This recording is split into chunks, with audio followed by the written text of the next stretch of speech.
over 70% of most airdrop recipients decide to sell their tokens, which is really not great.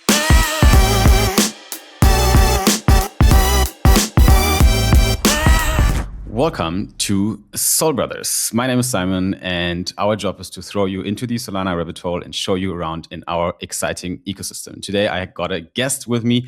I'm going to talk to Anna from Perena, and she holds a BA in philosophy from the University of Chicago and an MBA from Harvard Business School. She entered crypto as an idealist, attracted to currency diversification and Bitcoin simplicity. She also started as an intern at Solana Foundation. I guess that's how she found her way into the Solana ecosystem. Wrote extensive case studies on things like Solana Pay and Solana's history, and also for Go, McKinsey offer to advance to full-time as head of stablecoins for over 2 years before leaving in mid-2024 to then build Perena. So Anna, welcome to the show. Nice to have you at Soul Brothers. How are you doing? Thank you, Simon, for the great introduction. Yeah, that's definitely it's a mouthful, right? Like you have an extensive history here. I always find it very intriguing to see how people find their way to Solana. It's interesting to see that you found your way to Solana basically immediately through Solana Foundation. Yep. How did that happen? Like, how did you get to know the team over there and then started your journey on Solana? I was one of the organizers at the Harvard Blockchain Conference in 2022. So I actually sat next to two people from Foundation when they came. And then I also had some friends who just left their jobs from high frequency trading and joined Solana Labs in 2021. So that was a good segue for me to learn about a new high performance blockchain at the time. Interesting. What would you have done if crypto didn't enter the picture? What was the trajectory of your career looking like back then? Like before you even discovered your passion for Bitcoin and everything it stands for? Honestly, I don't know. My first journey into crypto was 2017. So I read the Bitcoin Standard. I got really interested in freedom of transferring money and transferring value really to anyone in the world in a reliable, private way. I then joined a Consensus, which was a smaller crypto startup at the time. And then if I didn't know about crypto, one thing I probably would have gone into consulting, tech, and then just did a lot of outdoor stuff on the side. At some point, I wanted to become a professional dirtbag and just go stay outside. Wow. Okay, interesting. I mean, that sounds like fun as well. You're still active, or? I'm still active, yeah, but definitely not as active as I could have been. You said dirt bike, like motocross and stuff. Dirtbag, which means like you have no job, you just live in a van and you go do outdoor things. I was like, what is Anna doing in her free time? That's fucking. She's a beast. Okay, interesting. That's also definitely. I mean, it kind of aligns with your interest for sovereign technology and Bitcoin. You seem to be like a free spirit type of person. Where does that come from? Where do you think your passion and your interest for kind of permissionless technology and permissionless value transfer and sovereignty over money and so on comes from? Because it is fair to say that the larger part of the population doesn't really care, about back then especially doesn't care that much about these principles. It does require some sort of personal passion and dedication that usually comes from somewhere. Where do you think it comes from in your personal history? I think looking backwards, it might have been because I spent about cumulatively 1 year on the road. So I spent a decent amount of time in Argentina, in Jerusalem, Eastern Europe, really all over. And I remember going to the Cambio, which is like the underground dollar shop, and the rates were really different. It was 1 to 8 on the public market, like the government market, and 1 to 14 on the black market. And now I don't even know. It's 1 to hundreds, thousands maybe for pesos. But back then it was a different rate. So I think I growing up in different countries, also learned that, okay, there are multiple currencies. So it came really intuitively to me that everybody, in my head as a kid, everybody should have multiple currency accounts. You need to like manage, oh, the money Mm. from one country didn't work in the other country. And it's a high friction point of, I want to move something or some value from point A to point B. For most, at least for most Americans, that's not a pain point they ever thought about. So from there, when I saw, and at McKinsey, my client was a payments company, one Mm-hmm. all know, and I saw how slow and archaic the financial and payments plumbing and infrastructure were.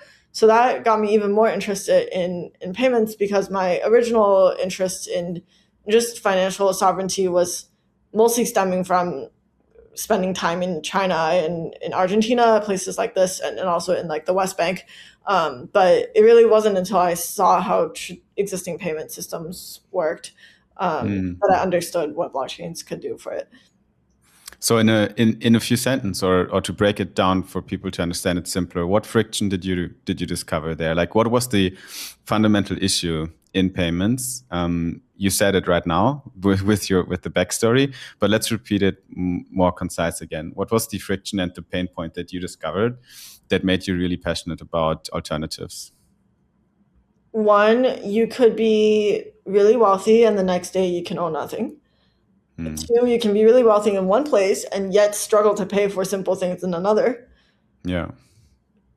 Three, you can be really wealthy and something beyond your control, not targeted to you, happens, and you Mm-hmm. lose all your wealth. Yeah. Yeah. And I think it probably broadened your horizon a lot to see that outside of the US as well. Where did you grow up, if I may ask, initially? I grew up mostly between China, Canada, Okay. and then came to the US for college. Yeah, but I guess you so far in your early life, leading up to your teenage years and then your professional career, you've seen systems that work fairly well to maintain wealth, and there's enough legal claims to it, and stable currency systems and so on. But I think it required you to break out of these places and see how the world operates in places where it's broken, Yeah. to actually develop that passion. And I think, because I do have a question that is like more interesting for all kinds of founders and especially young people, that I would like to give to you as well. And I think I can guess the answer, but let's see what you have to say.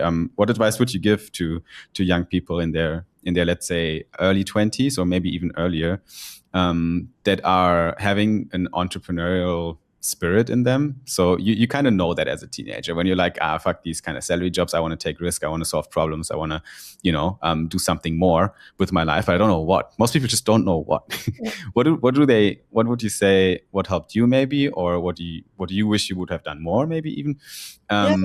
that brings you on that road to discover what you should solve in the world, what problem? Find your tribe, leave Mm. school, get jobs at small businesses or startups, Mm-hmm. and every 3 to 6 months ask if you are interested in that industry or you want to try something else. I actually really struggle with this. I've always known I wanted to be an entrepreneur, but it wasn't Yeah. until I'm like almost mid late 20s Mm-hmm. that I started trying things. Mm. And I have talked to a couple of people recently where they sold their first company when they were 20, 22. So they Yeah. started their businesses when they were 16, 18. And Yeah. I was kind of jealous and thought, wow, what could have got them to so much conviction? I think that's where I would tell people to go. If you know you want to build something, Mm.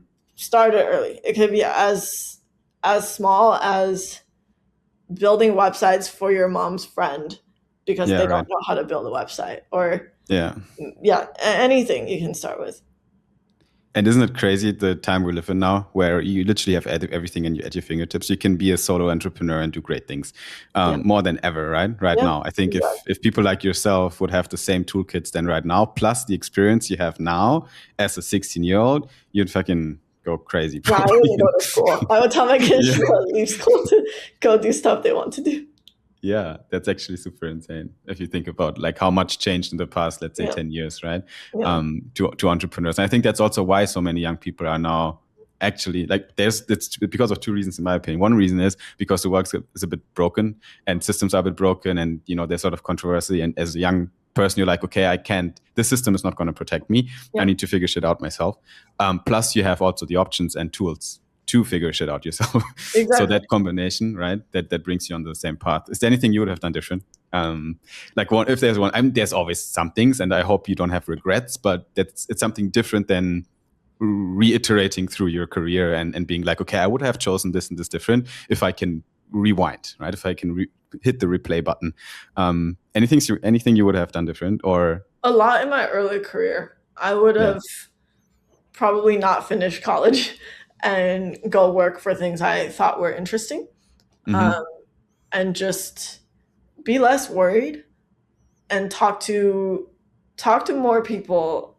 Now I talk to people via podcasts because I just don't talk to them. I whoever I want to know, I listen to their interviews, and Yeah. essentially I've had the kind of proxy conversation of getting their wisdom.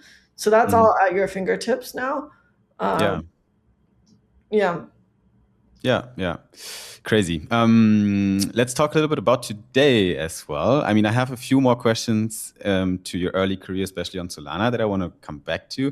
But before that, I think it's now a couple of minutes into our conversation. I think we should talk about Anna today. So instead of me introducing what you do today, tell me what keeps you up at night right now and during the day. Sure. What are you working on? And also, maybe you can already work into that brief description of what you're doing, why you do it, Yep. which is the So difficult part. But I am building Perena.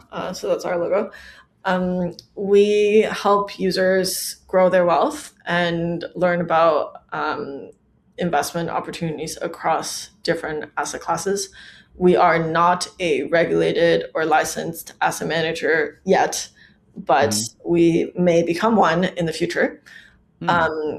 True to my ideology, I built this as a permissionless product where not only do we provide smart contracts that let users that route deposit funds through different protocols like Drift, Camino, Project Zero, Henri, and we're always adding more. But Hmm. we also connect and curate actually other curators' vaults. So we have one with neutral trade. We're launching two more this next month, and we'll be Hmm. adding different asset classes. Right now, it's all stablecoins. We started Hmm. off as a pure stablecoin infrastructure company, and I Yeah. realized that that's not what the end user wants. So users Hmm. want a place to manage their assets. In DeFi, in crypto degen terms, people call it "I want yield" or "I'm a yield Yeah. farmer." But really, what people want is they want an asset manager and a wealth manager. Yeah. So talk to a lot of users, understand that they starting with mostly dollar-based assets. We're Hmm. going to expand into other high-quality asset classes as well. Interesting. Can you outline a ideal user right now, because you use the term user a lot, but I Yeah, think it helps for people to understand what you're building really, if you also outline a little bit what the target user really, or the ideal customer for Perena looks like. great question. Our ideal user now is someone who is familiar with blockchain, likely made their wealth Mm. from being in crypto or just being paid by stablecoins, but Mm-hmm. someone who is not a professional trader, who doesn't Mm-hmm. want to gamble, and is open to is open to opportunities and allocating assets um, in a balanced manner beyond 100% crypto allocation. So, for example, we have Mm-hmm. about 200 users that have deposited a somewhat significant amount on our platform.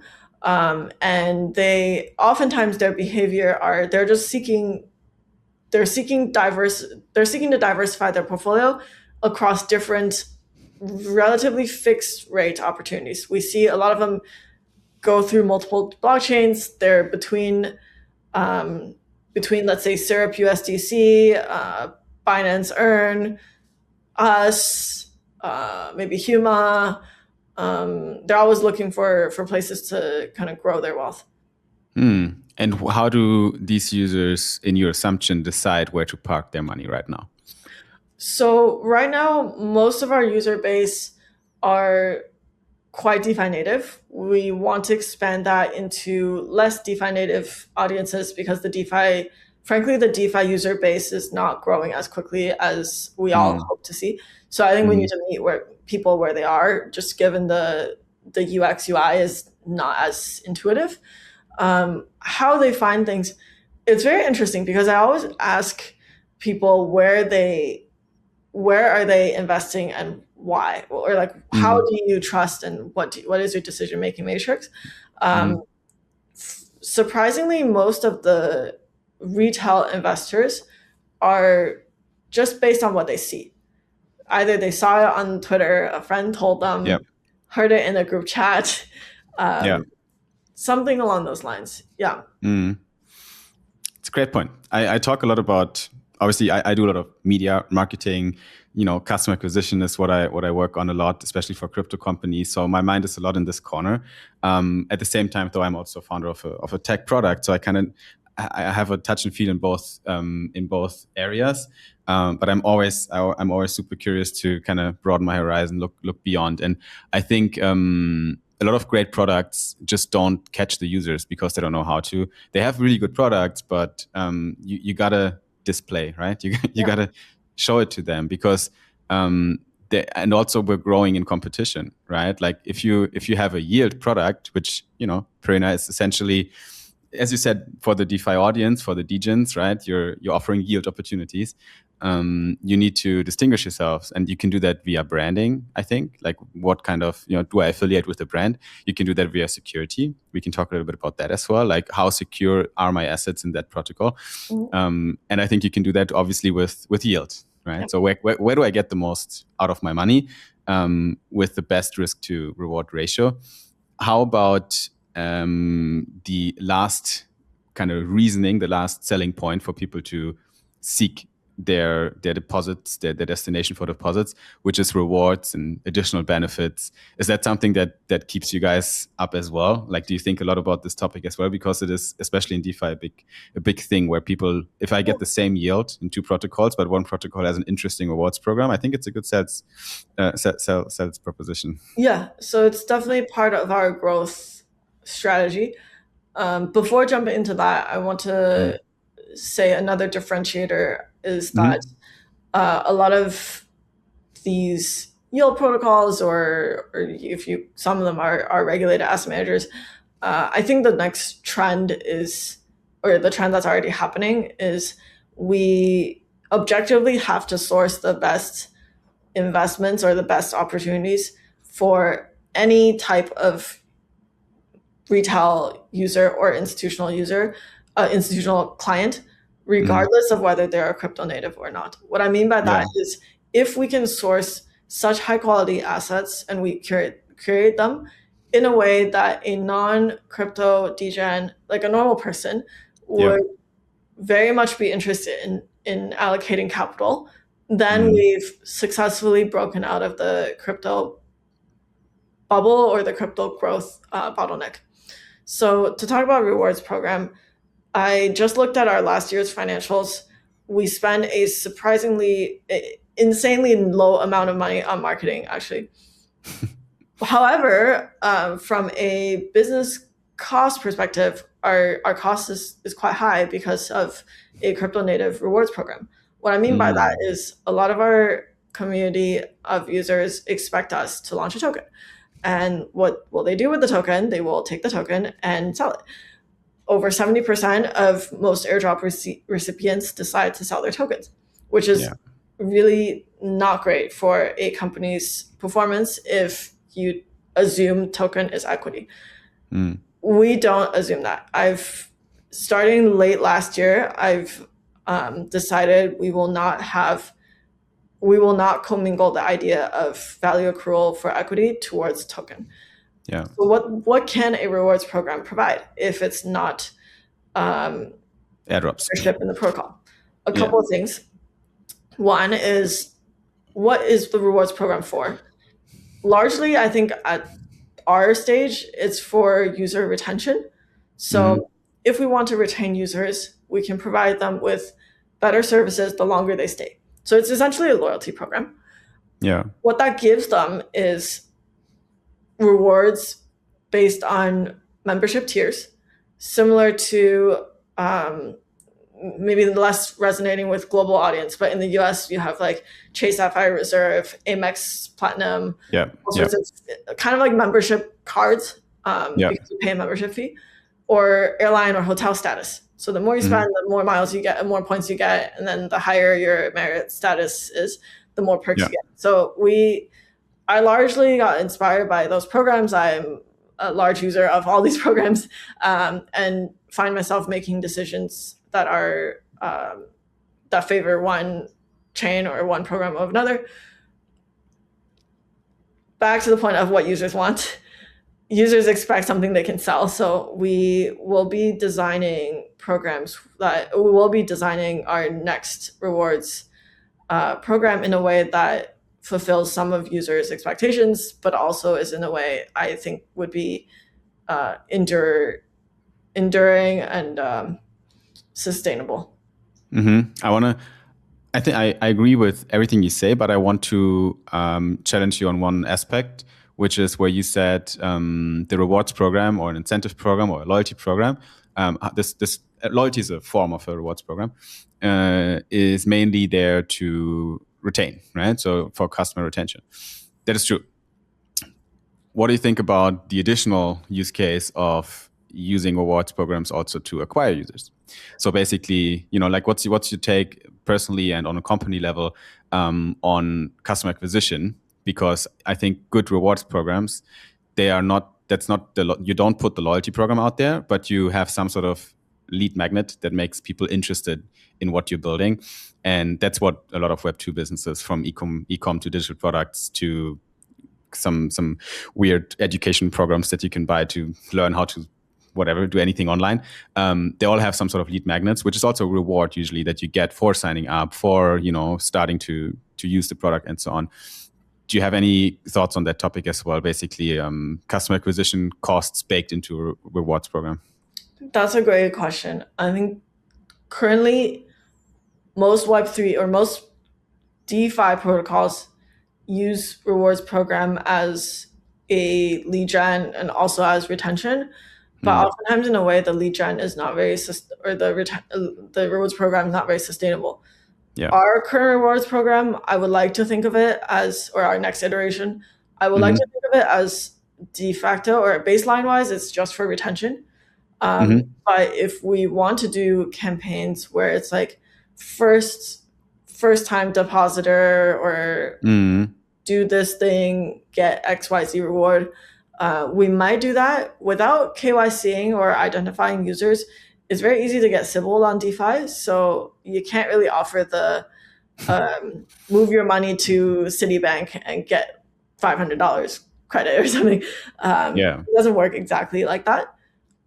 I do agree that good rewards can be a lead gen, like a great top of funnel or like a great user conversion tool. But as of now, I would actually not want users to come use Perena because of our rewards program. So I think we want to actively flush out a lot of these users. Yeah, it's a thin line. Yeah. And I need to be careful that I don't fall into the rabbit hole to talk the rest of the interview with you only about that, because that is one of the things I do and a passion of mine. That's what we do with my company, with Solana ID. We're designing these kind of perk campaigns for customer acquisition to direct rewards to the right people, because that's exactly the issue you're facing. A lot of companies faced in the past as well, that if you have a nice lead gen product or offering, a lot of times you get Sybil, you get farmed, and then everyone loses, right? Despite the farmer. But everyone who is protocol user or an honest rewards program user and the company itself, they're all losing, and the token holders if there's a token involved in the whole thing. So there's a lot of caveats here as well. So we have to be careful. But anyway, since we're at the topic of rewards program, can we talk about the next iteration already, potentially, of the Perena rewards program? Yeah, I kind of shared a bit of where it would go. So membership tiers or based on your usage. Cool. Okay, that's how it's looked. Okay. Yeah, non less dilutive. We're very much, if people who are currently Perena users are listening to this, some of the users are getting agitated that reward programs, reward seasons are running for, in crypto terms, so long. So my answer to that is reward programs are supposed to, many rewards programs are permanent as, Yeah, they're evergreen. as a product line, really.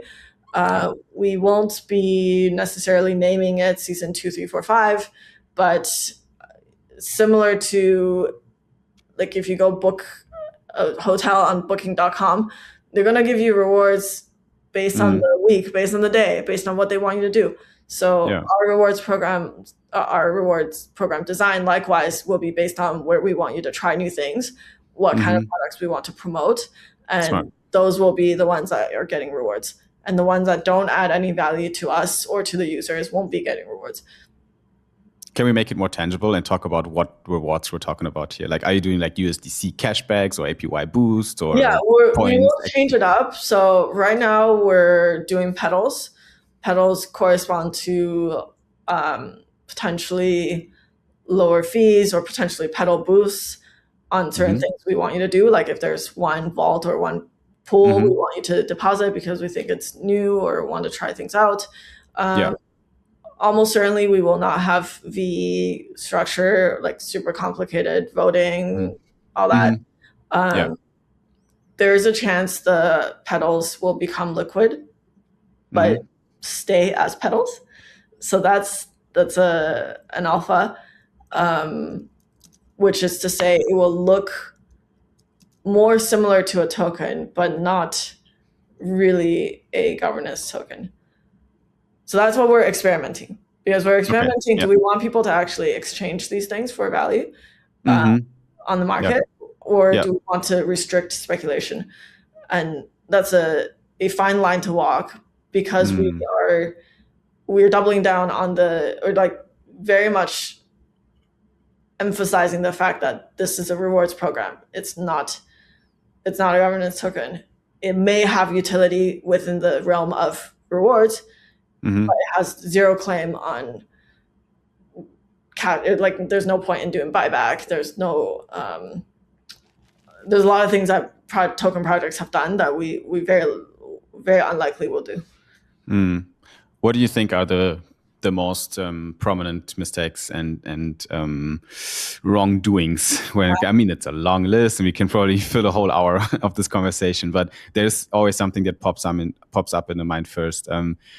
Some of the most common errors that you observe when it comes to tokens and how they're being used in the ecosystem in the past, let's say 12 to 24 months, because there's a lot of errors.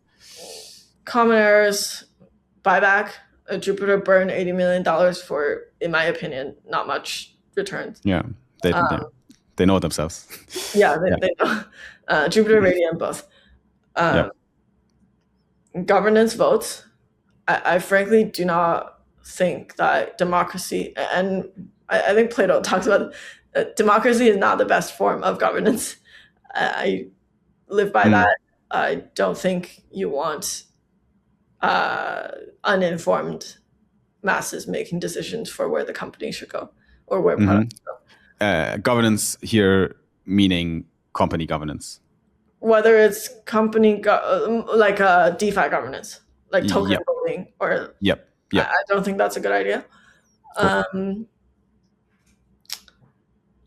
I also don't really think having pre-written rules on what the token utility should do or the pie chart is a good idea. If we do write a tokenomics paper, it will not have that same pie chart. It will be a very different pie chart. Say that again. Clarify that point, please. You know the pie chart, like every project when they're about to launch a token, they write this long article about what this token is going to do, blah blah blah, and they have a pie chart, and that chart shows like XYZ. Yeah, supply distribution. That's what you're talking about. Yeah. Generally, that's all bullshit. And I think we should just call it. Why is it bullshit? Why is it bullshit? Let's call it out. because when you separate, it really is just what's external, what's given out, what's expenses, and then Yeah. what's the rest for the team to decide how to use it.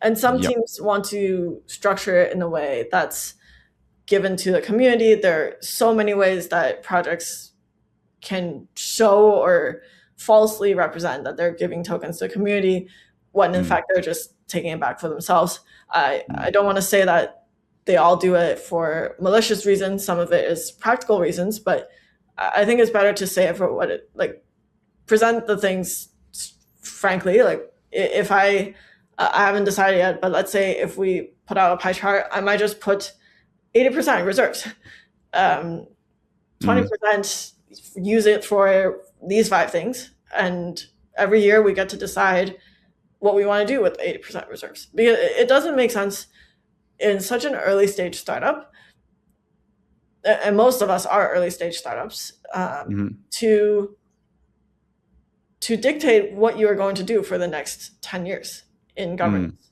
It should be the team's discretion, and team and future teams' discretion. Because what I'm learning from reading about a lot of company history, like company biographies, is that generally long-lasting companies go through multiple rounds of teams and ownership and leadership. And we kind of, in crypto, expect that this project will last the same way forever, which is just not true. Like, team is going to change, governance is going to change, direction is going to change. There's no reason to lock it in so early, because then you get teams that become demotivated and then they let the project die, and they have essentially a public market investor and they can't say it, so it's a slow death, and it becomes a slow bleed that most people know, that people are very familiar with most projects. But rather, you want people, I think you want people to give teams the option to say, hey, we launched this, we decided to change direction, we decided to shut down, we want to get acquired, we want to do XYZ. Like, the freedom, the flexibility should be left on the table. Do you think this is a contrarian take towards most of the things projects like MetaDAO are set up currently? I'm sure you're following a little bit the whole narrative of ownership coins and future key market-based decision making and so on, which is all super innovative and very interesting. And I'm a big fan of the concept. Doesn't mean that it's great for reality, and I'm still making up my mind personally where this can head to. But it sounds like what you just outlined sounds like a contrarian take, like a contra argument against this type of governance, really. In many ways, I think they have a great use case for certain. They make a great case for certain use cases, and I know I'm contradicting myself, because on one hand, I just said in the early part of the podcast, as an idealist, I want decentralization. However, I actually think the best companies and legacies in the world are almost certainly not built by decentralized governance. So there's decentralized ownership, or rephrasing it, distributed ownership, but centralized governance is how I would think about it. Because why do I want tokenized equity or even reward token or anything that lets people hold some value? Is because I believe users and investors should have the ability to buy into things they love. However, if we did that if like Apple or Tesla or any of these companies had decentralized governance, it would never have gone anywhere. So those two have to be separate. Yeah, I think it's a fair take. It is this typical example of how, like, in a lab, this would work really well. But in the real life scenario, some of these setups are just not battle tested enough, and probably also not future resistant or resilient enough. But maybe you want decentralized governance for things like who manages the IP domains, like, or the UN. Like, UN should have relatively decentralized governance in these small contained groups. But I don't think it should be every organization. Yeah, interesting. Okay. I want to talk a little bit coming closer to our scheduled end here. I want to talk a little bit about some next steps for Perena, really, and what's on the horizon. We covered the upcoming rewards program or potential future iterations of it. What can we say in terms of the product itself? I'm fairly aware of what you guys have been doing in the past. It started all to be very stablecoin centric. Now you're saying, okay, the direction is going a little bit more into RWA as a whole, really. Yeah. Is that can we talk a little bit about that direction and what might be on the horizon on that front? Yeah, we'll have major product launches coming in mid-Feb, so I'm quite excited for that. Expanding users' choice, expanding assets and yield sources for users. In terms of USD Star, I always wanted it. My goal for it is to be an easy to hold, long-term holdable asset that consistently outperforms simple yield management strategies. So unless you are professionally running a quant fund, we would like to beat your returns. And now we're entering the phase of formalizing what that portfolio management would look like, bring in like large people with experience managing billions of dollars, doing portfolio allocation and optimization. Will have much more institutional scale analysis that we be able to share with institutional and accredited investors under NDA, and once they're qualified, becoming more. A lot of protocols say they're institutional grade. I think we are slowly learning how to live by that definition and going through different diligence documents. So just the process of growing up is how I would frame it, as like, okay, this is part of our goal.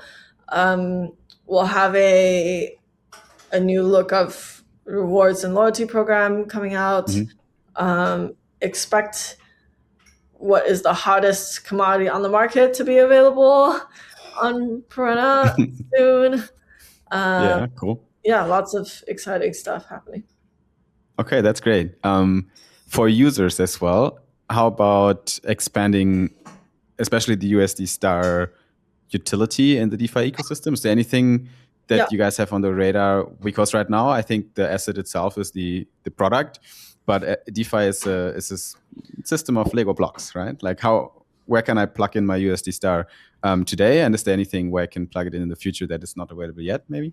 Yeah, we're talking to a number of lending protocols. I think that is the main thing. We just integrated. So we have Surf Cash that lets people spend USD Star. We'll have a couple more places come out in Q1. Yeah. So really, it's just spend and leverage. We won't do leverage ourselves because I think that's not our core competency. But yeah, letting people spend is one that we would like to have. Yeah, big shout out to Surfcash. Big fan of the team. Friends of mine as well, and cool product. How about when you talk about lending? How can I? Is there going to be a way where I can get more yield on my yield? let's put it that way. Yes. So that's not going to come out that soon, but we are adding more yield. Typically equates to either more risk or longer lockups. So we understand people want more yield. If you're willing to trade on one of those levers, we can offer that. Inside of Perena or together with a partner?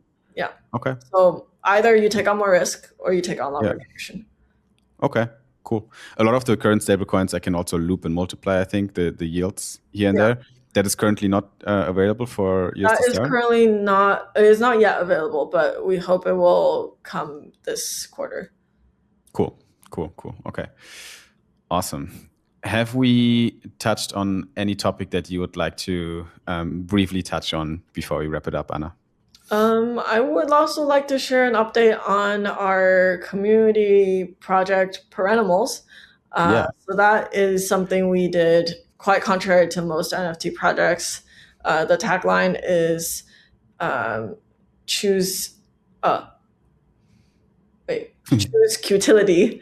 So utility is futility, choose utility. But it came about with one of our with our lead moderator, actually.